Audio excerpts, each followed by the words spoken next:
Richard Southern joins us now for the day's business news. Many of us are eyeing the end of this pandemic, but there's a troubling warning that a large number of businesses could still go under before this is all over, Richard.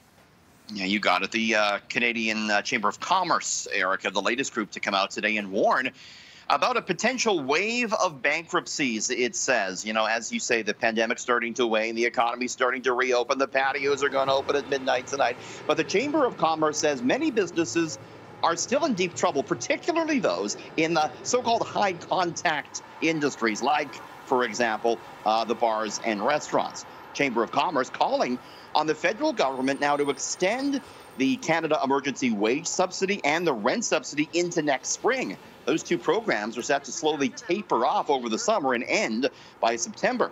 Erica, a recent survey from Stats Canada found nearly a quarter of businesses in the accommodation, food, and entertainment sectors say they have less than 12 months to operate before they declare bankruptcy. The hope, I guess, Erica, is that we're going to have a big economic rebound when things start to reopen, but still tough times for these businesses.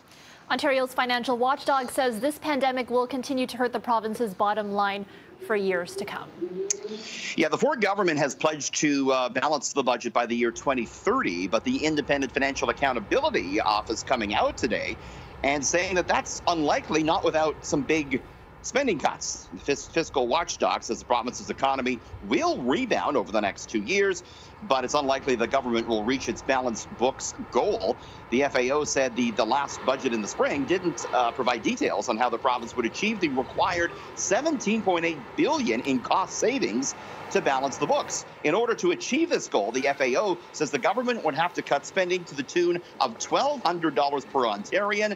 NDP leader Andrea Horwath today said it was, quote, alarming that $17.8 billion in cuts are required to balance the books. There is plenty of red ink on Bay Street and on Queen's Park these days, Erica, to go around for sure. And finally, has Bitcoin officially hit the mainstream? One country is now recognizing the cryptocurrency as legal tender.